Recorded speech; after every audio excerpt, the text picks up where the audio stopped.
Good afternoon, everyone, and welcome to today's session. I'm Manveen. I'm the Learning and Development Manager here at the MGAA. I'm delighted to welcome you to today's session. Before we start and I introduce the session, I'd just like to cover a few housekeeping points. I'm sure many of you have gone through these before, for those that do attend our sessions regularly. You'll have noticed that you don't have the option to turn your microphone and camera on just yet. This is just to minimise disruption and make sure there's no competition for bandwidth whilst we have the session, and so that we can remain with you throughout the hour. We ask that we don't use any AI note-taking tools. We don't have permission, so if you do have that turned on, we do just ask that you turn that off. Any note-taking tools will be disconnected from the session as well.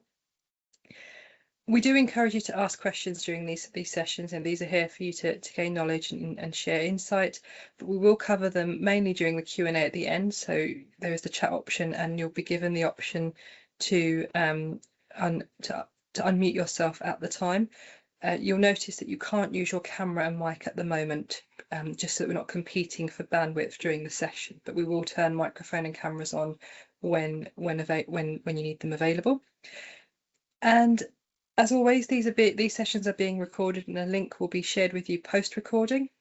I'll also have a little feedback survey that we'll ask you to fill in towards the end.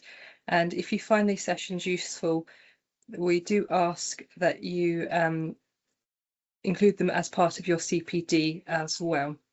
I can see some of you are just mentioning that you're not hearing any sound. I'm not sure if this is an individual issue, as there seems to be sound coming through on my end. If you do want to just try turning a camera, okay, I can see that there is sound coming through. So anyone having issues with sound, please do just try checking audio settings or rejoining, or I'll admit you straight away.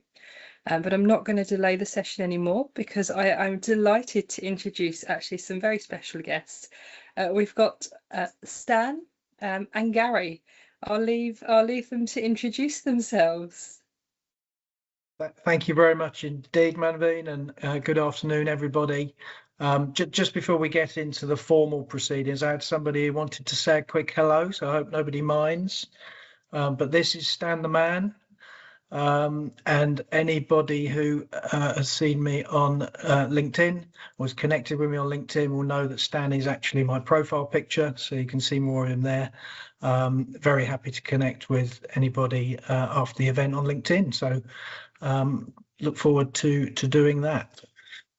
So any of you who I haven't met, or any of you haven't heard of Optio, where I work, my name is Gary Head, and I'm the Chief Underwriting Officer for the Optio Group.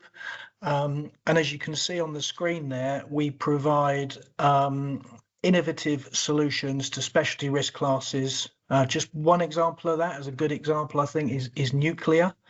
Right, pretty complex industry and a pretty difficult area to insure, along with tailored intelligence and risk management services. Really crucial that, to make sure we educate clients in how to manage their risks and avoid those losses. We also, crucially, we provide exceptional levels of service to our all-important broker partners, and more on that to come as we go through the presentation.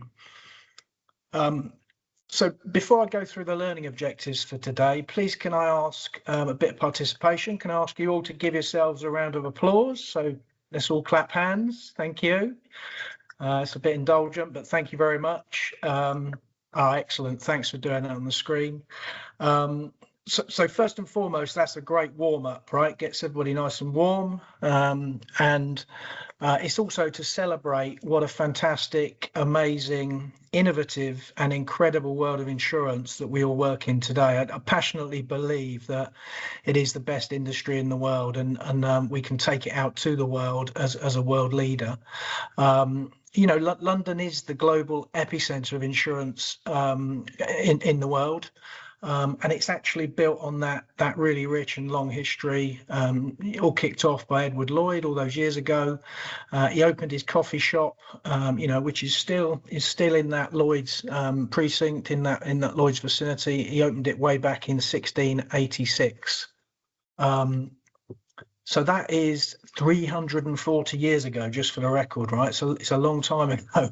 And the insurance industry has been innovating ever since. I'm very proud to say the UK insurance industry accounts for around 12% of gross domestic product. So it's a key contributor to the UK economy. And it provides over 300,000 people with lifelong employment across the UK. Crucially, 2/3 of that outside London. So it really is a driver of enormous good and enormous benefit across the country. Quite simply put, it is the best industry in the world, and the UK is at the very heart of that. So hopefully one of the things we can do today is celebrate that.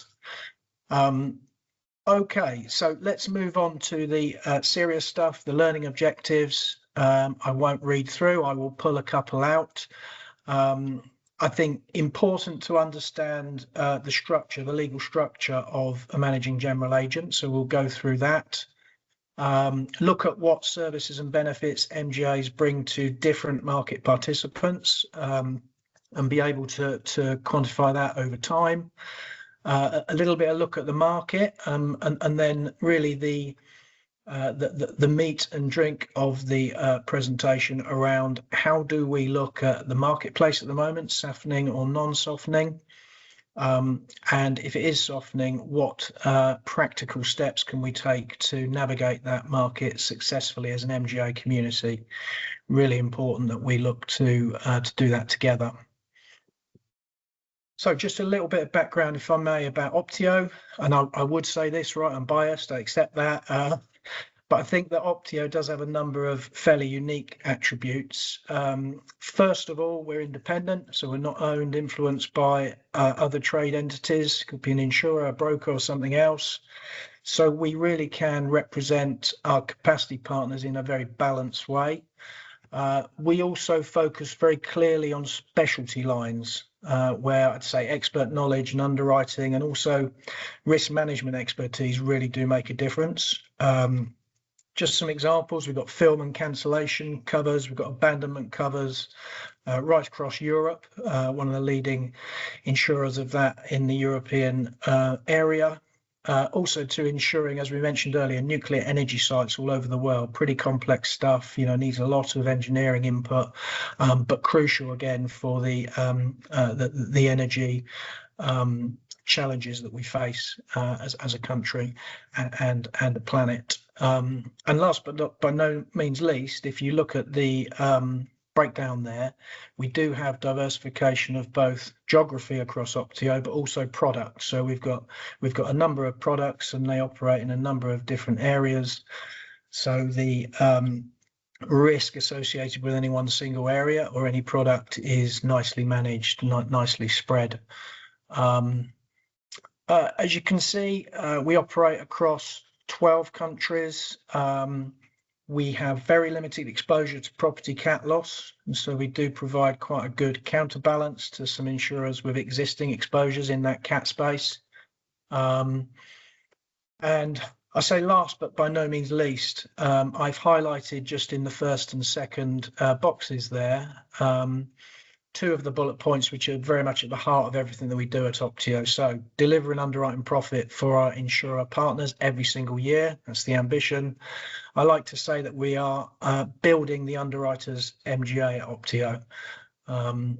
And the strategy is pretty simple. If we deliver underwriting profit every single year, our capacity partners will probably renew and we will remain in business and go forward. So a very clear focus for us. It's essential to protect and look after that all important capacity over time. So let's have a look now at how the MGA market continues to develop. So I've titled this slide, when is an MGA not an MGA? Sounds like an odd question, but bear with me. So let's start at the beginning and make sure we can tell the difference between a broker scheme, an MGA, an insurer, and then a reinsurer. And believe me, for non-insurance people, I've had many conversations where this is very confusing for them. And so it's crucial for insurance professionals, we can guide them through the way the industry is structured and how these various parties are interrelated. For many people on the call, I'm sure this is too simplistic, so apologies, but please bear with me. I think these basics are fundamental, and I think it's really crucial that we understand the different activities within the chain, all the way down to the customer getting that fantastic service and good value in the products that we deliver as an industry. So the key thing for us to understand here is what's called the law of agency. You're probably all familiar with that. It's an established doctrine of UK law where an agent is appointed by a principal to deal with third parties. Important to note, this doesn't just apply in the insurance industry. And I've got no doubt that in your day-to-day dealings with other industries of all types, be that retail stores, be it house builders, be it car sales organisations, there'll be a lot of agency agreements, underneath the surface there, if you like, that you won't see. So in simple terms, if you look at that law of agency, the agent has to look after the interests of the principal, and specifically in law, the agent has a duty to undertake the task or tasks specified by the agency agreement. They've got to discharge their duties with care and diligence, and they also have a fiduciary, so a financial duty to act in the interests of the principal in good faith and without conflicts. Really important that. So first question of the day, if I may, I'm going to ask you guys to put any comments in the chat. So when a customer appoints a broker to act on their behalf, who's the agent of whom? Again, it's maybe a bit simplistic, but I think it's good to show the point. Any offers in the chat of who the agent of whom is there? Excellent. Okay, agent of the customer, broker is agent of the client. Brilliant. Okay, so yeah, simple but effective. So they've got that fiduciary duty, they've got that duty to act with care and due diligence. Question 2 then, when the insurer appoints an MGA to act on their behalf, who's the agent of whom? So the customer obviously is dealing with their broker. Who is the MGA dealing for? Excellent. Okay, that's good. Yep. So you guys have got this. So the MGA is at the other end of the chain. Okay, so the insurer is providing capacity, the MGA is providing their terms, the broker is working on behalf of the customer to get the best terms available, and that's where the confusion will sometimes lie. So let's have a look at the next slide. So I've tried to represent here in fairly simple terms, and again it's a bit simplistic, so bear with me, the insurance industry as we see it, and when we apply that across all of those different entities, you'll see there's a long list of participants, and there's a complex web of agency agreements, obviously. So you can see again, if I just press my little button there, as you've already identified, the broker is the agent of the customer, so they're looking to get the best deal for the customer at the end of the day. But it's really essential here that we don't translate the best as the cheapest. Obviously, premium is one factor in anything you're buying, but in any insurance, premium is one factor, but there's coverage, there's security rating, there's all sorts of other factors which will dictate and will lead to the price being charged for the insurance cover that you're providing. So it's really important we don't translate the best as the cheapest in terms of that broker's responsibility to get the best deal for their customer. And actually, insurance is no different to anything, right? And if you've got food or you've got shoes or you've got anything, you often get what you pay for. And that can be the same in insurance. You may not have that crucial bit of cover that you need, and that's where your broker needs to provide that advice and that professional oversight to make sure that that's clear for you. So the key thing here is that the fundamental point often gets confused of the agency relationship that the broker's got for their customer and the agency relationship the MGA has for their insurer. The insurer works for the MGA and provides terms. The broker then interprets those terms. Are they what I want to recommend to my client? And if you get those things mixed up, then obviously the customer can be in a difficult position. Lots of really good broker schemes where there's non-advised sales. So that's one way of structuring it in a way that the customer's clear. It's a single option. It's not best advice. So there's definitely ways to navigate, but essential when we are looking, with people at how the industry works, that we're able to explain these rather complex, actually, agency agreements between different parties. If you then add in as well, as I've done there, the reinsurers, you've got the broker acting on behalf of the insurer, and then the retro reinsurers obviously are the insurers of reinsurers, if you will, and that retro reinsurance broker would work on behalf of the reinsurer in that instance. So again, a complex web that it really helps when we can explain that clearly to people who perhaps aren't in the industry and aren't in the know.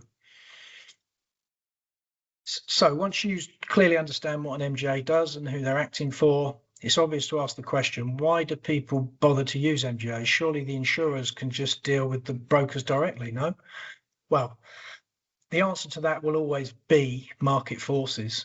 And if it were the case that the insurers could do it without the MGAs, then the MGA sector would be shrinking and will eventually fizzle out and disappear. But the test has been really that the opposite of that has been happening now, probably for the past, I'd say 15 years, with MGAs going from strength to strength. Indeed, the MGA Association, which I always think is a good barometer of the sector's success, has gone from 259 members in 2019 to 469 members in 2025.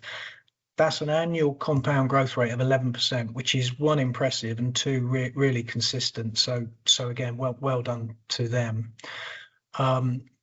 So let's look at if we may, the three important audiences here. First of all, customers. What do they get from MGAs? Well, they get access to specialists who can often deploy very large limits, so hundreds of millions of pounds or hundreds of millions of dollars to insure, massive risks, perhaps in difficult areas where one insurer may only want to take a small line. They bring all of those insurers together. They also get access to that expert risk management and avoidance advice we mentioned earlier, and can work with the MGA and broker to try to systematically reduce the chances of that, that oh no loss moment. If it never happens, then that's the absolute best place for everyone to be. So customers get a lot out of that MGA segment. If you move to brokers, my personal view is the MGAs have won just for one reason. When the phone rings, pick it up within 3 rings. They speak to their brokers and customers, and they provide the service that's required to get those deals over the line. I think that's what's made the difference for MGAs. And if you think about it, if we are heading into that softening market, that becomes even more crucial. That service factor becomes even more important. So something really to focus on as we look at the market dynamics in a moment. Last but not least, the insurers are getting low-cost entry to niche and specialty markets. So as an insurer, I'm getting access to markets I may not otherwise be able to invest in and make a sustainable profit in. So everybody wins. Whichever way you look at it, the MGA sector continues to outperform the wider market, I'd say. And I suppose just to reinforce this point, Gallagher's produced a report last year where they quantified the global MGA market at over $150 billion of premium. That's in 2024. So it's probably quite a bit bigger than that now, with that compound growth continuing. As you can see, the US and the UK markets are comfortably the most developed areas within this. And to put that into context, that overall market, $150 billion, with a bit of growth, 25 and going into 26, it's probably 1.5 to 2 times the premium size of the entire Lloyd's market. So really, a really major and important part of the insurance ecosystem. You'll also see there Europe's already up to $15 billion of gross written premium and growing strongly. And we're now going to run a little poll, if that's all right, Manveen, to see if you know how that breaks down. So for all of the countries appearing on your screen, there is a little trick in it, so bear that in mind. But which country do you think has the biggest MGA GWP on the list? If you don't mind casting your votes now, that would be great.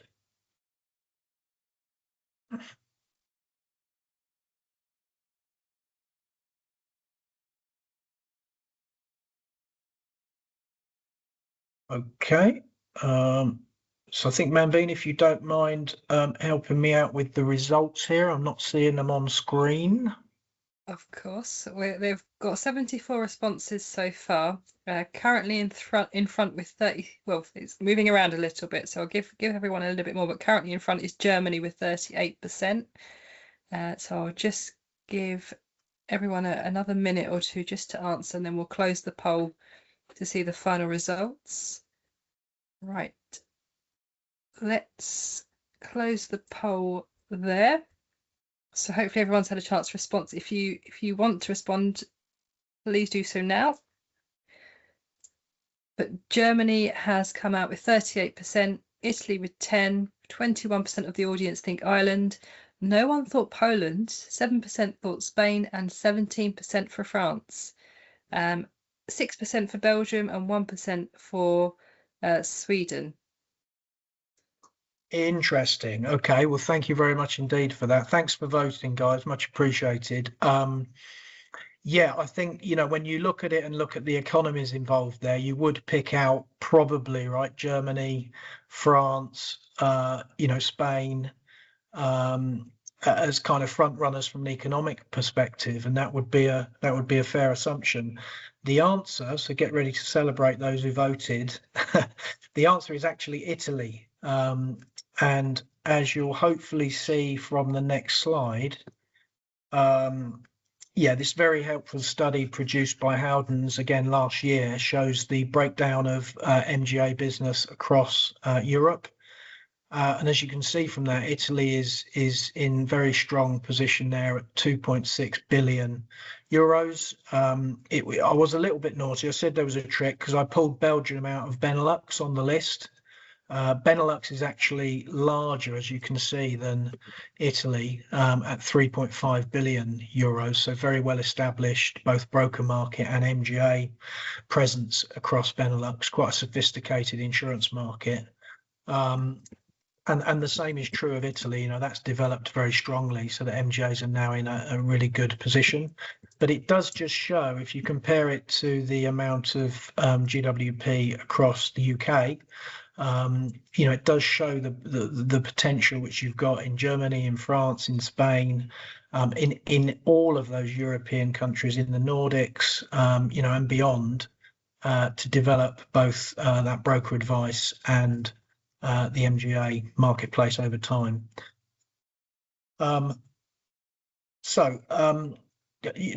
Do we think we're in a soft market? I think you can debate that a lot. I think the facts never lie, and you can see here a study which was done by Marsh and is published quite regularly, actually. And it looks from a pretty resounding perspective that the answer to the question is yes, market softening. We're all going to have to deal with that. I think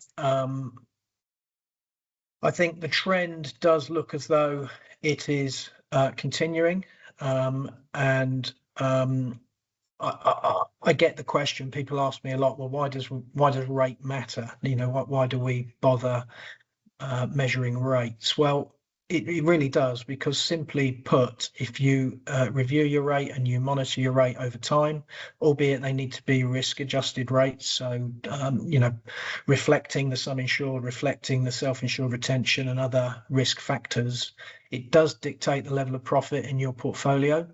And so if rates drop, profit is being eroded bit by bit. And if you get to the point where you as an MGA underwriter, you have to get to that point where you're prepared to walk away from writing those risks which don't have sufficient margin in them.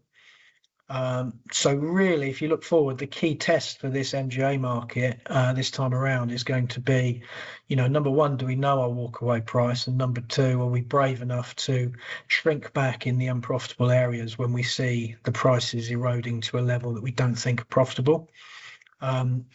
We really are yet to find out if this challenge is going to be met and can be met. It's a big challenge for us all. If you then look at this by territory, so we look at where the rates are changing. It's interesting to see the UK, Far East Asia leading the charge, and unusually, actually, the US does remain pretty stable by comparison. In previous cycles, I've seen it the other way around, and very much the US has been the first area to soften. This time around, it's different, and you're seeing a different trend, which is interesting. And equally, if we look at it by product type, financial lines, property, and cyber all seem to be falling pretty sharply and reducing profit. Whereas casualty remains, pretty firm with some sustained rate increases continuing, which has to be good news. The driver for this in the case of casualty is very high levels of longer tail legacy claims, which have come through and affected insurers' reserves. It's been especially prevalent in the US accounts, which did require reserve strengthening and led to the exit of some carriers from certain classes. Obviously, a reduction in supply leads to increased demand, and thus an environment in which rates can continue to harden, which is what we're seeing. So rates are softening, but I'd say they're not softening everywhere. It's a key point, and you can pick your way through to find those profitable segments over time. Just a quick request again. Could everybody just put in the chat, just very quickly, in their lines of business in the UK or wherever they mainly operate, are they seeing soft rates, hard rates, flat rates? Just one or two words in the chat there to see if we get a consensus on what the slides are telling us there.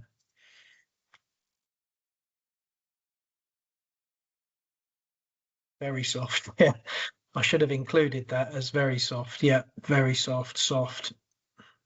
Okay, so yeah, that to me is the fact, right? That's at the coal face, and that's real from people's day-to-day experience. So that's really interesting. Thanks for verifying those figures we've seen.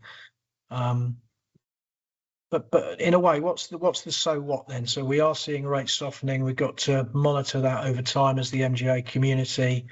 The so what for me, and I was told this quote very early on into my career, and it's always stuck with me, is top line is vanity and bottom line is sanity.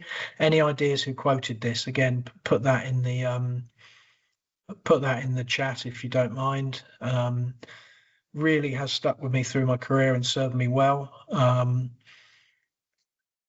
So this was the great man Robert Hiscox himself, and what it means is obviously you got to control that premium volume. You got to ensure you're growing in the profitable areas, and if there are areas you're not sure about on that front, then you've got to shrink them back. You've got to be brave enough to shrink them back, and your carriers will increasingly be look at you to provide data and provide proof that that's the case.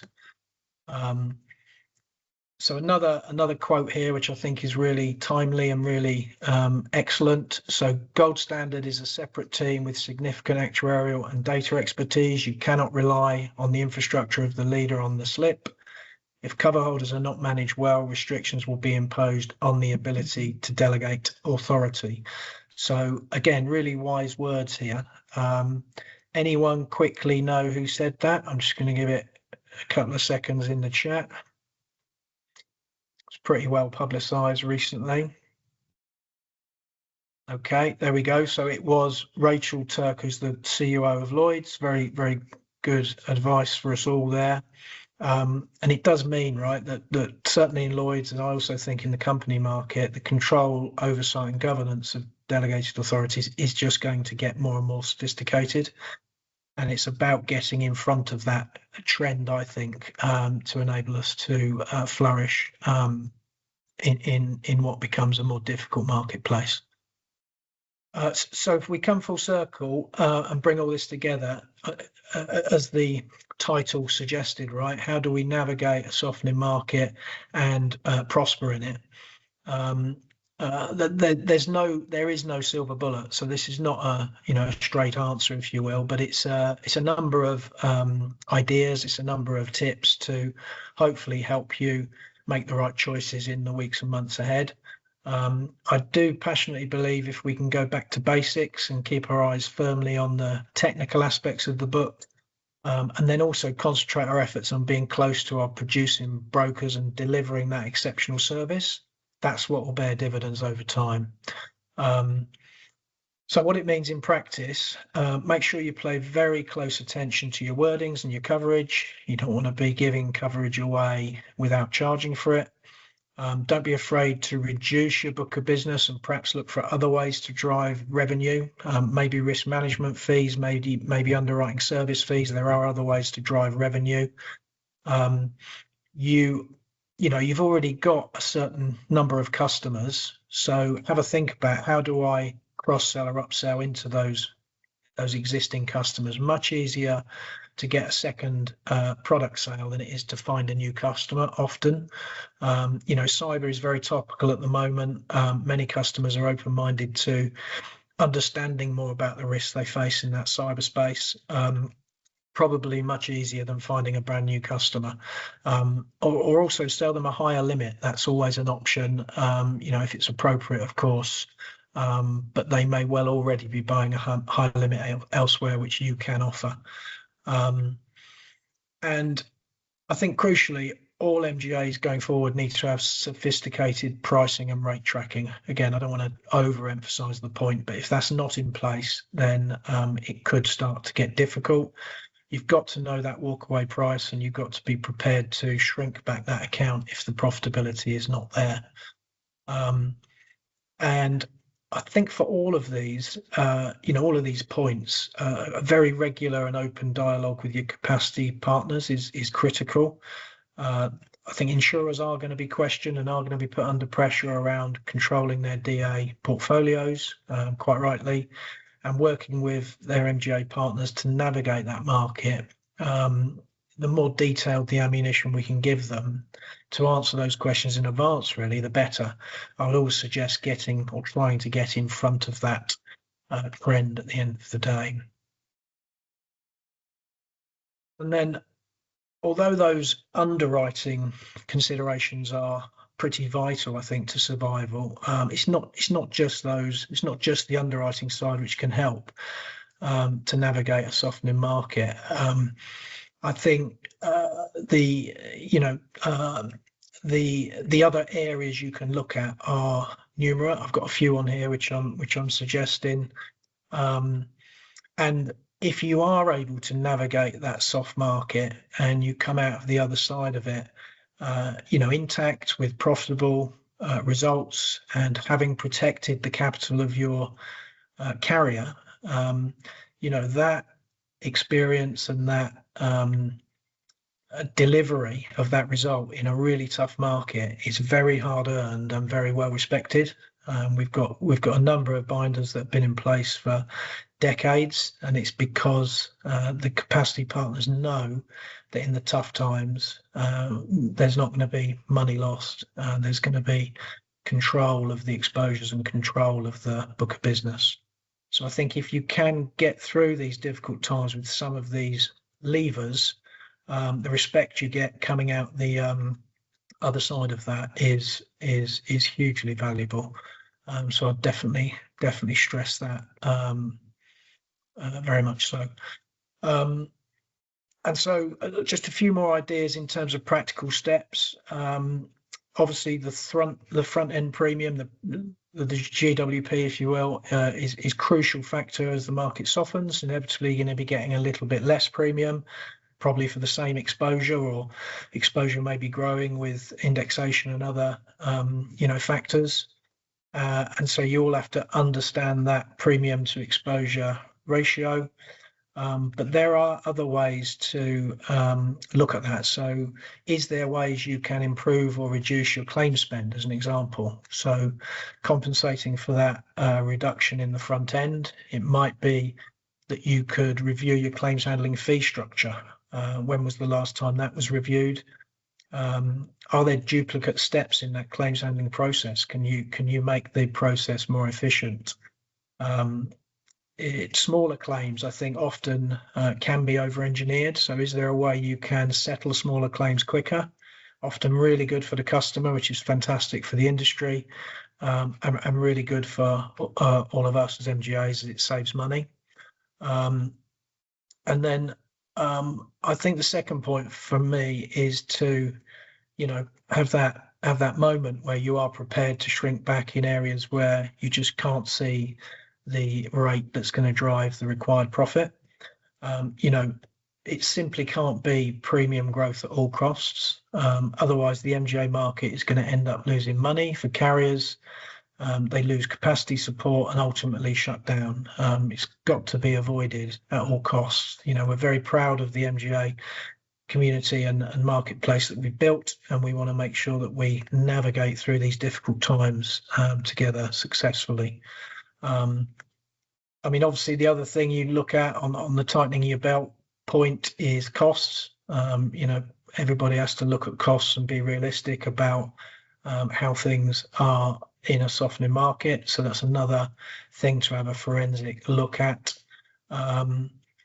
And then for me, I'd say the next soft market essential, it sounds very obvious, and often people think that this is already being done. But when you think about it, the all-important brokers who bring the MGAs the business, they're also having a very difficult time. And the closer you can be and the more selective of the partners who really do support you, the better chance you've got of navigating your way through it. So on a practical day-to-day level, if you can move conversion rate from, say, 20 to 30%, and retention rate from 70 to 80%, simply by avoiding, those brokers who aren't supporting you in the same way, it does have an absolutely massive impact. I've always lived by a mantra: do I want it? Can I get it?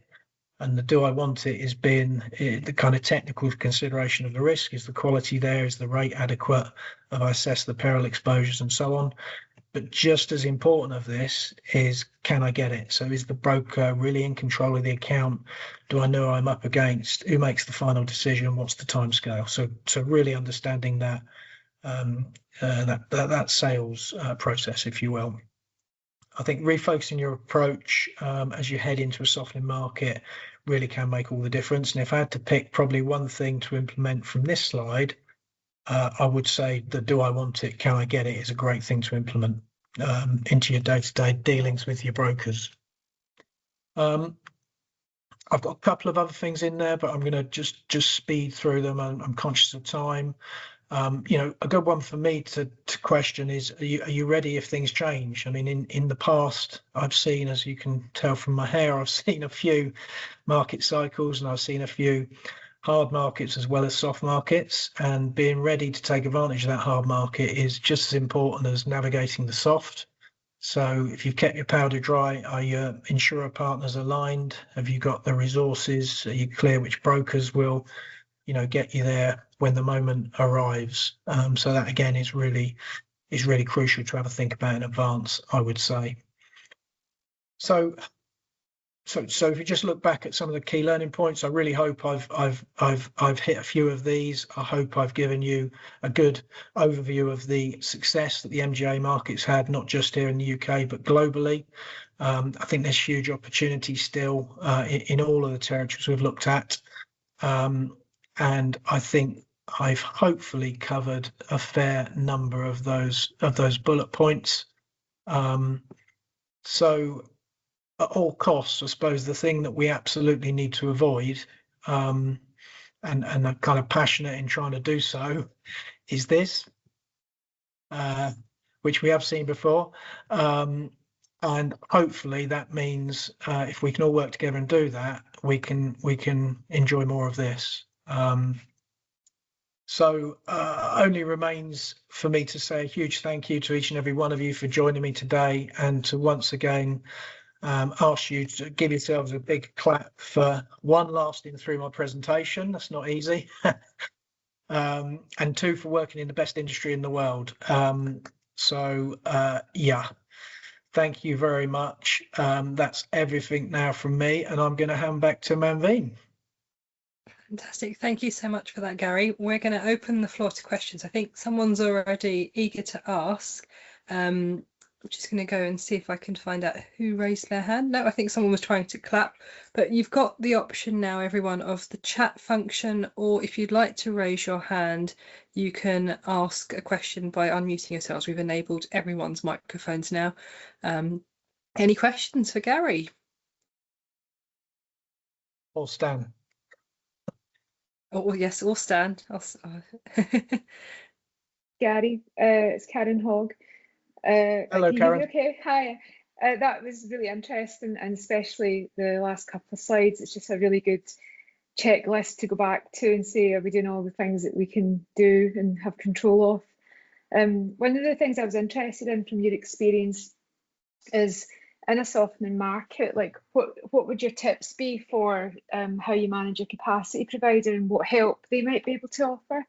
Because I think as the MGA, you suffer on lower GWP, you suffer therefore on lower commission.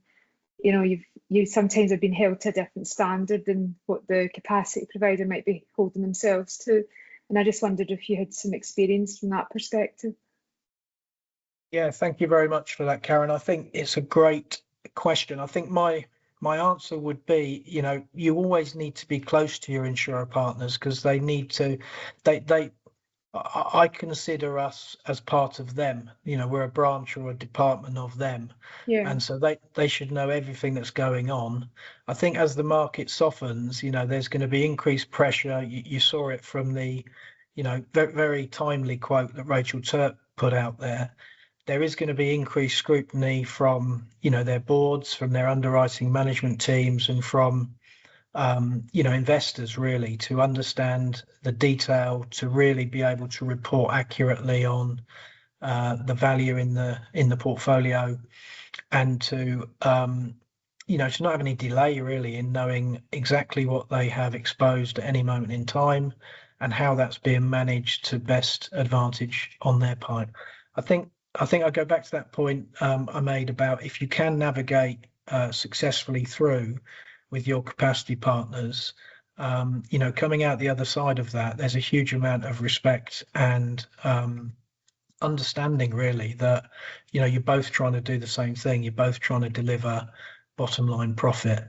And when that does, you know, veer apart, and you've got different interests within that MGA community, that causes trouble for everybody in the longer term. So I think just closeness to the insurer partner would be my key tip, Karen. Thank you. Thank you. Pleasure. Thank you. We've had a question come into the chat from Fiona Sullivan, who asks, how long do you think the soft market will continue in the UK? Oh gosh, great question. I suppose number one, I wish I knew. I think in the past, what seems to have happened to, you know, to end a soft market or to catalyze a hard market has been a combination of things, whether that's, you know, higher interest rates combined with natural disasters, combined with, you know, scandals and the banking collapse we saw, you know, many years ago.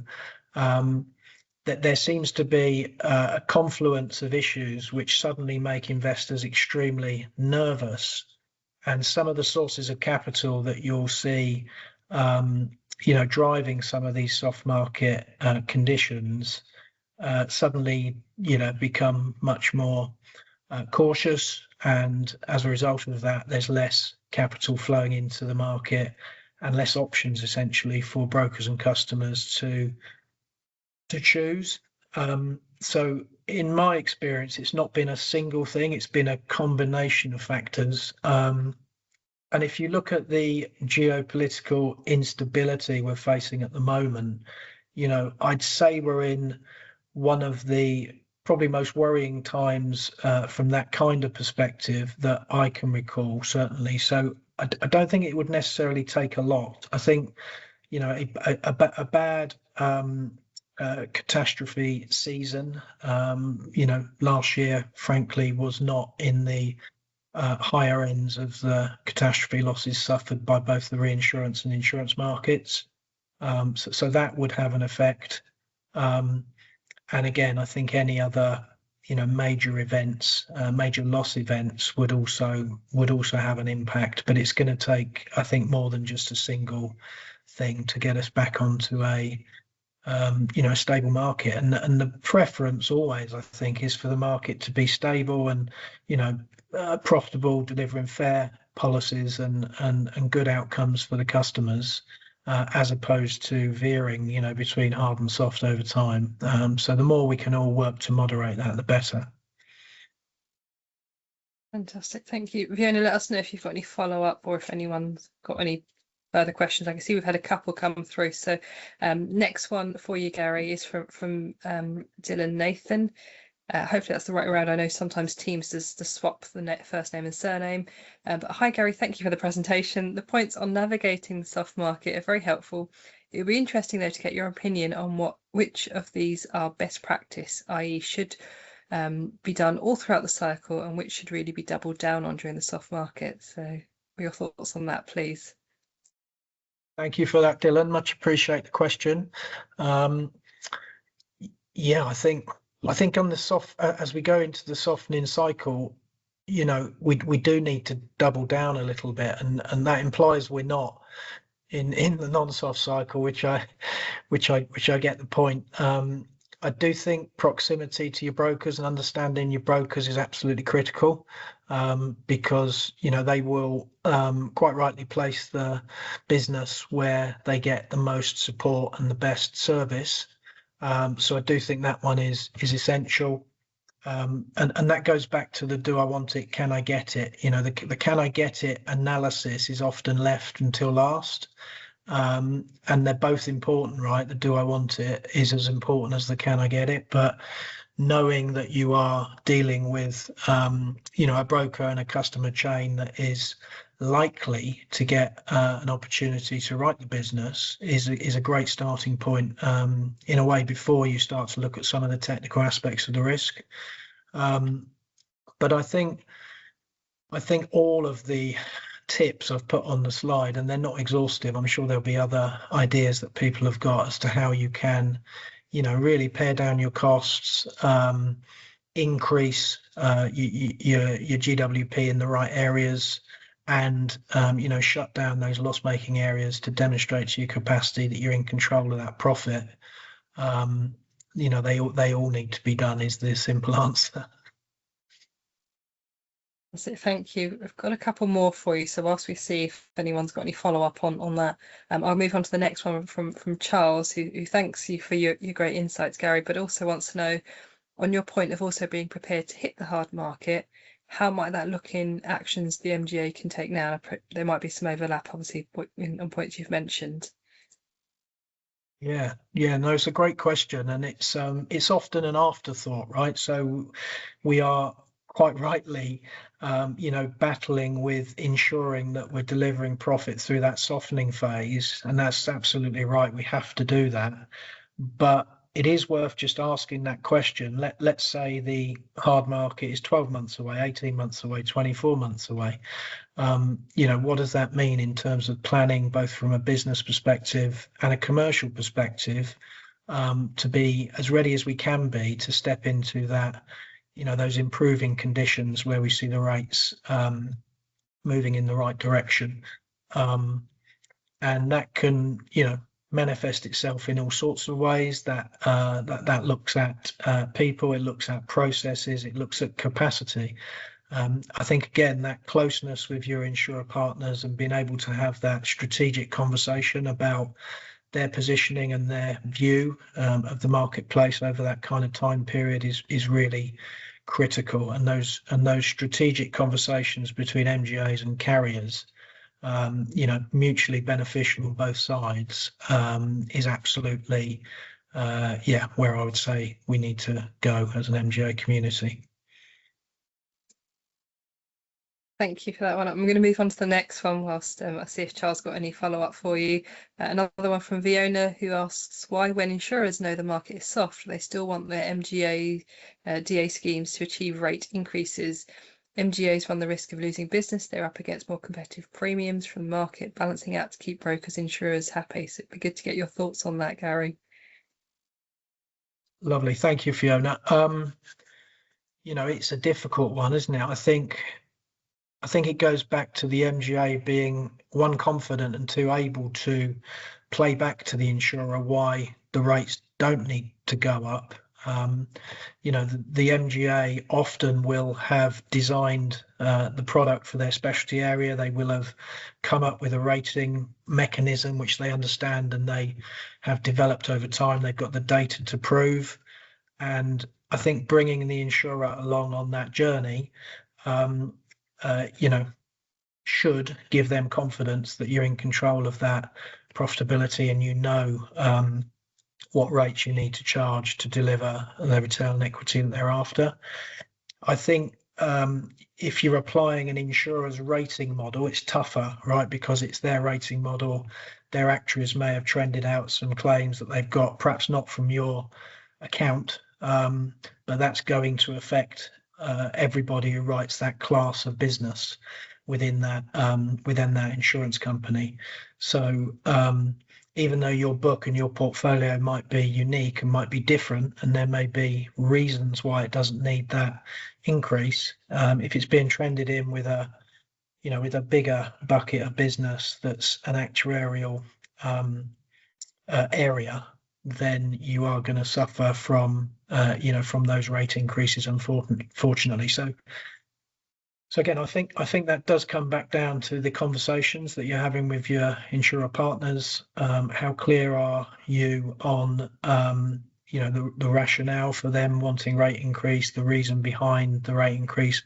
How able are you to explain that your book of business is just fundamentally different, and as a result of that, you don't need to implement that same rate change? It's that partnership conversation really, which I think gives you the answer to those those really important questions.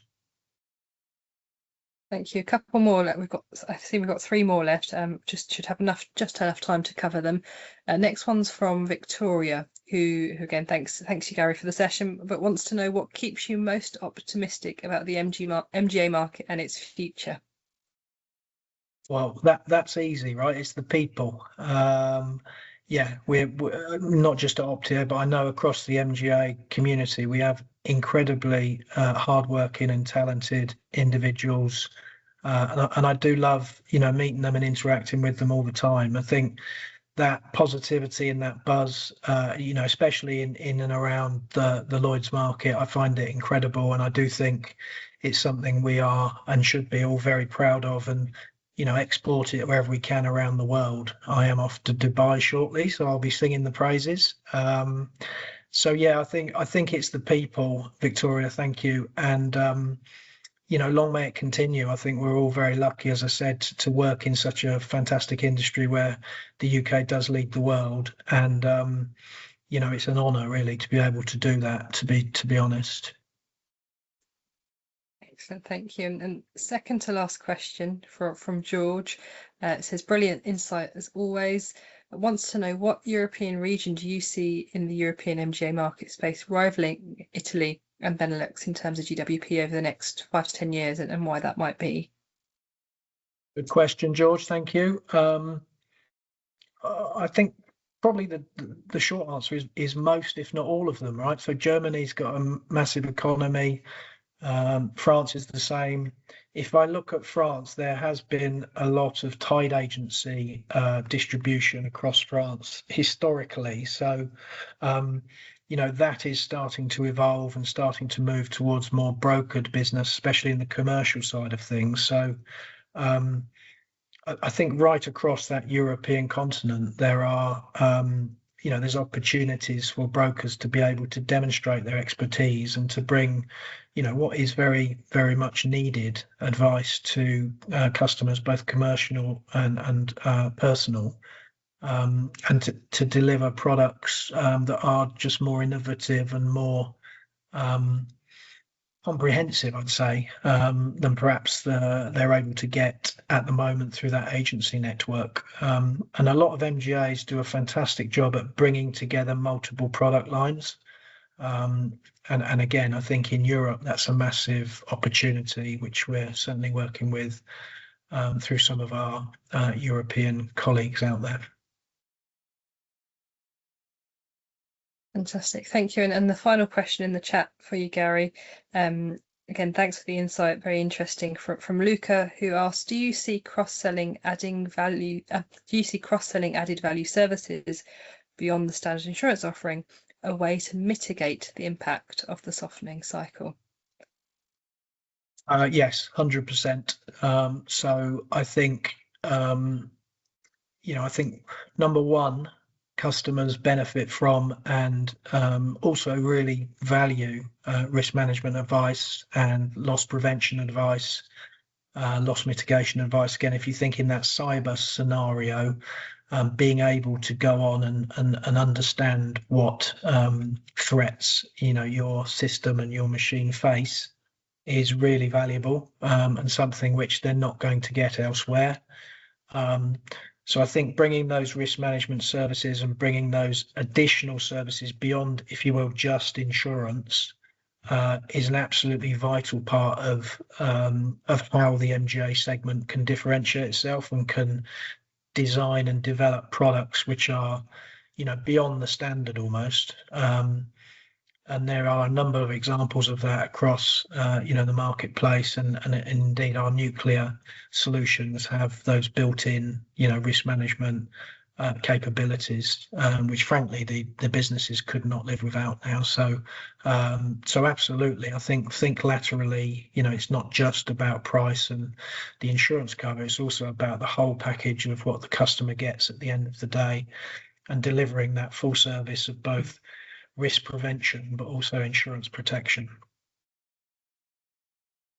Excellent. Thank you so much for answering the questions, and thank you so much for your session. Actually, perfect timing. We're just closing in on 2 p.m. So I've just popped a quick survey into the chat. If we'd appreciate any feedback you've got for not just today's session but all of our sessions that we provide to you. And I think all that's left to say is thank you to Gary and everyone that joined us today for their time.